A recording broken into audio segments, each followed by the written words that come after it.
We're on, always. As soon as I turn the camera on, it's just weird, like, alright, it's on now. Now the lights are on. Alright, hot shit. Alright, so I wanted to... bring that up first. I wanted to make a video to start illustrating some of the challenges that somebody might face during finding the path of enlightenment, or right after finding it, or the path of spirituality, or non-duality, or God, or whatever you want to call it. And a lot of these are going to be similar to the challenges that you'll face in regular life. But once you start viewing them from the context of enlightenment or non-duality, they become a lot clearer why you were facing those challenges to begin with. And then the filter changes. The challenges don't change. Just the way that they present themselves change. And initially I wanted to just have this be one video, and throughout scripting it I was like, this is going to be way too much. So I just want to start one at a time. I want to take this one bite at a time, because all these challenges are kind of connected to each other, which is obviously something you'll realize if you've had a non-dual experience or an experience of oneness. So I wanted to start with one that I feel like is the most fundamental and paramount, and that is the feeling of loneliness, or the feeling of loneliness that you have after having an experience like that. It's amazing the way this works, because I feel like there is a hierarchy to these challenges, and for me it almost feels like a lot of the other challenges you will face will almost always come back to this feeling of loneliness, or feeling like you can't relate to people. And the feeling of loneliness hasn't changed. It doesn't change from your life before finding this. It's almost like, alright, so before, when you were lonely, you were kind of stuck in this ignorant place. You were viewing it from this place of separation. And because of that, you become a toxic version of yourself. You start to either get angry or you get resentful. And then you start to just fall into this world. You fall into this separation, in this game that everybody seems to be stuck playing. And so you have to take the long way around the bend. But then eventually you kind of come back around to this discovery of enlightenment. And then everything gets recontextualized. But the challenges are still there. But obviously now the way they're presenting themselves is different. Even within the challenge of loneliness, there is this hierarchy. There's almost this higher order loneliness that you feel. It's almost this fundamental loneliness. Because along with this realization of the non-dual nature of reality and the oneness of everything, you realize, of course you're alone. You have to be alone. You are the only thing that exists. There's nothing outside of you. You have no choice but to be alone. It's ironic that you feel lonely. Even when you're in a crowded room full of other people, you know that all of these other people are you. It's easy to feel lonely when you realize that. And of course, it's easier if you have other people that are on your wavelength that you can talk to about this, that have come to this realization. Obviously, as with anything else. Because of the subject matter of what we're talking about, it's going to be hard to find people to relate to and talk to. And part of you knows this because you've gone through this process of this discovery. And so because of your self-awareness, you kind of got this vicious cycle that's happening. And you start to wonder if you're ever going to be able to find anybody to completely relate to again. And so out of that, you kind of get this lower order loneliness that comes from that. There's a few ways to address this. And the first one is a little bit difficult, I think, to probably hear, because it's not necessarily something people want to hear, because people want things that are practical. Because our minds want a practical escape to an issue. But I also feel like it is the most profound answer and the most ironic one, and I have found in my own life, and that is that this higher order loneliness is the solution to the lower order one. It's almost the solution to, and it's ironic because you kind of go full circle with it. You realize, oh, of course you're alone. Yes. Coming back to what I was saying earlier. Yeah, of course you're alone. You have to be alone. But realize it is the most beautiful version of alone that could possibly exist. You need to you're almost stuck in this like uncanny valley of consciousness. And I've talked about the uncanny valley before. Real quick, it's this section of I'm gonna put that shit up on the screen. It's this little section of a graph that you get stuck in that kind of explains why people find things creepy or like off-putting. It's almost like something is so close to looking human, but it's just off enough to just be like, what's going on here? It doesn't completely feel right. You'd rather just have it be all or nothing. You don't kind of want to be held in this in this uncanny valley. And I feel like that exists several other places in life, and especially with here, where you need to go full circle. You need to keep pushing. It's this recontextualization that happens where you stop viewing that duality. You use that non-dual realization you have come to bring yourself full circle. You know the negativity is there fundamentally to hold us together, but remember, it's not that negative from that egoic view. It is just, yeah, of course it's there. It has to be there. Of course you're alone. You have to be alone. Of course you're lonely because you're the only thing that's here. And there's another challenge that I will address eventually too, and for me, all my social anxiety dissipated after my first ego death because I could look into somebody else's eyes and I knew I was only ever looking at a reflection of myself. It's all just a reflection of you. And before when you felt lonely, you were again coming from this place of separation, this feeling that almost there was this giant club that you weren't in, and a bunch of people that you just couldn't relate to because they're over here and you're over here.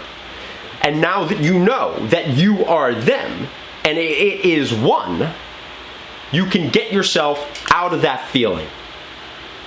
Because ultimately, that lower order loneliness is the loneliness of the ego.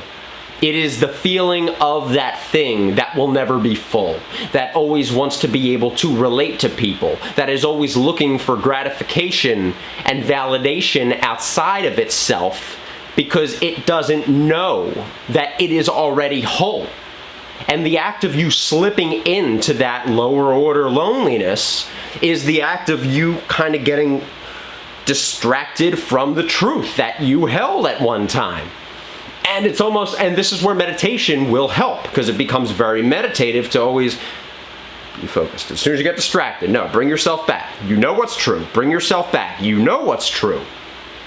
And it's difficult, because obviously you're going to fall off, because this is the game. This is the path. This is the balance that you're trying to maintain. Think of this, too. Think of this anytime that you're upset at yourself for falling off. And you will eventually have to keep coming back around to that. You're always going to fall off. Think about, as I salivate everywhere, God had to have fallen off for us to exist. God had to have felt lonely in its infinite state to want to incarnate itself, to feel others, to escape the perfection of oneness. This had to be created so that we can live, so it could live through these finite forms, because it couldn't exist in its perfect singularity. So of course it had to have fallen off. So forgive yourself for falling off, because God fell off to let us exist. And it's perfect, it's beautiful. God, a perfect problem again. Every time. I always come back to the shit of it being a perfect problem, which is kind of ironic because it's not necessarily a problem. It's a problem from some perspective, but it's all relative.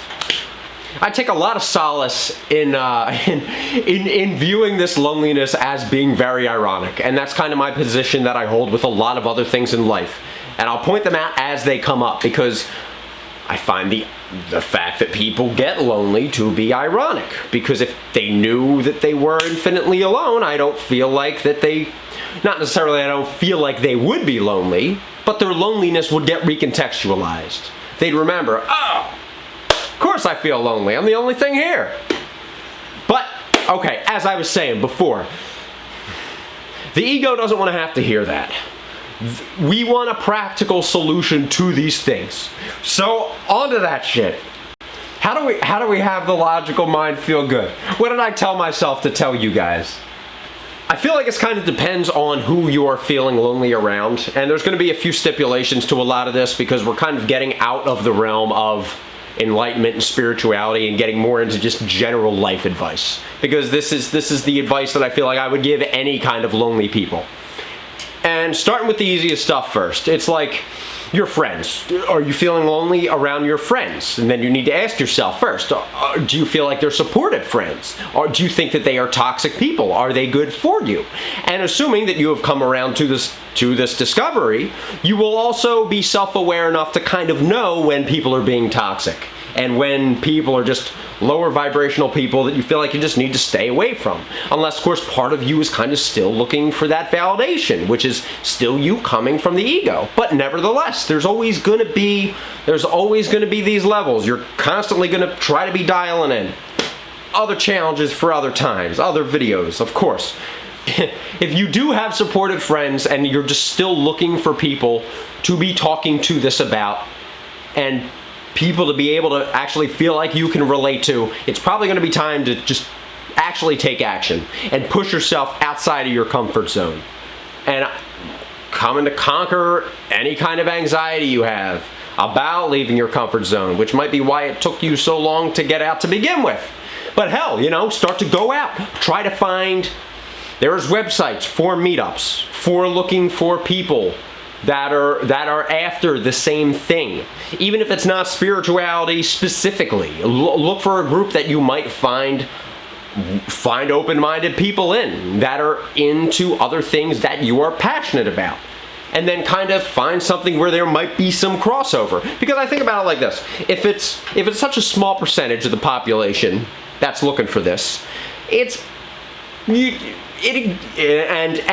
is infinitely recursive, then you just take that percentage and it's in all groups. So you go to a book club, it's going to be 1% of people there. Or you're looking for this, it's 1% of people here. And then you get to the point where you're like, it's kind of everywhere.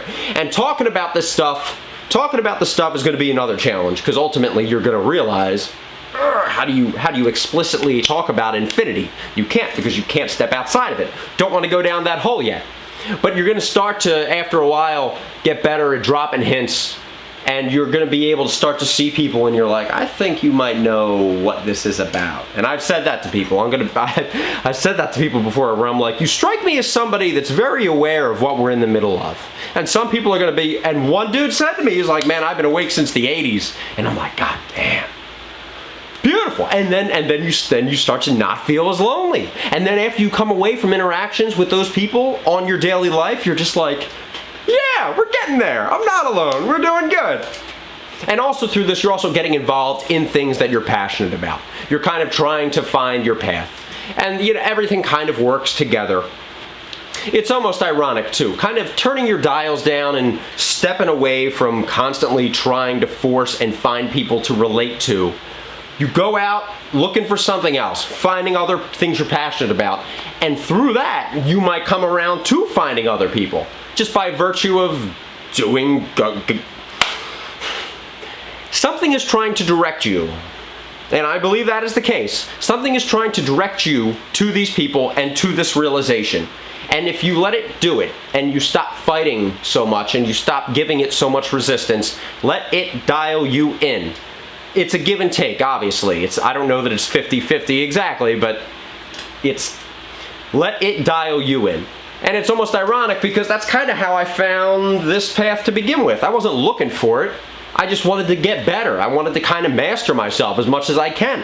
And I always felt like something might have been there. Going back to this story about kind of how I found this path to begin with. I wasn't looking for it. I don't want to get too long-winded on this. But a warning, too, because there's toxic people everywhere, and even in that spiritual community, even in the community of enlightened people, there is going to be devils there, and they are going to try to take advantage of people that are I don't want to say naive, but are just amazed by what they have found, and they want to keep diving into it. So it can be a hotbed for cult-like activity. After a few conversations I've had, and I guess it makes sense, and it makes sense in the end, because when you're so open-minded, People are going to try to take advantage of that, as you've probably experienced already in your life leading up to this. So always look out for your own best. Always look out for your own best interests, obviously. Now, next group's going to be a little bit more difficult because it's your family. It's the people you're closer to, the people you don't necessarily get to choose your interactions with, especially if you still live with your parents, and that's a lot more difficult. And that's almost going to be its entire separate video, because you're kind of getting out of the realm of loneliness and you're getting more into like having to cope with being around that ego, which is another big thing I've had to face. So obviously I got a lot to say about that, especially if you've been raised around it for your entire life, like I have, and if you've had to overcome their negative traits that have been placed into you, as I have. And then again, that's about like dealing with resentment, dealing with anger. Another topic, but it's all, again, this is why I said I'm trying to draw these lines, because everything is this connected thing that all seems to lead back to the There's a lot of cuts here. It's okay. So I guess the most I can say for those situations is like that is what your friends are for. That is what your passions are for. That's what you trying to find your life direction is for, which obviously can make you feel lonely again. So you're just in this giant ass loop, this vicious cycle that you're just trying to get out of, which is a beautiful metaphor for existing at all. And this is probably about it. Yeah, so you know, if you're in a tough situation, my heart goes out to you. I do not know how to relate to that. I can try, but ultimately, if you are stuck in that, don't be afraid to try to break out. There's official avenues to take. Just try not to be scared. You know, that's mostly all I can say. And one of the last statements I want to make is, obviously, despite me saying that you're infinitely alone, because ultimately we are, but you're not alone. There is other people out there that are on this, that are looking for you. And there is this, there's this song by Daniel Johnston called "True Love Will Find You in the End." I want to link it below, link the lyrics below. I suggest that you listen to it. It's short, but I want to call attention to these lyrics specifically. "This is a promise with a catch. Only if you are looking can it find you, because true love is searching too. But how can it recognize you unless you step out into the light?" You have to put yourself out there. You need to... It's why I found this to begin with, because I started looking for it without knowing it. Because ultimately I feel like it is drawing everybody back. Everything is leading us back to that source energy. Because we want to go home. We want to go ultimately home. And one more statement. If you're ever feeling like nowhere is home, nowhere is home. Home is everything and nothing. Everywhere is home. And again, coming full circle to realize, of course nowhere feels like home. Source energy is home. And that theme of going full circle, we're gonna keep coming back to it. So yeah, I thank you guys for watching this. I hope it's not as long. We'll say, fuck it, dude. Fuck it, dude. Let's go bowling. I love you all. Keep sticking around. Please subscribe. I don't really call people to action very much, but if you like it, like it. If you like what's good, subscribe, because I'm not going anywhere anytime soon. I love you all. Goodbye. And boop. It didn't work. I missed. That's funny. You're welcome.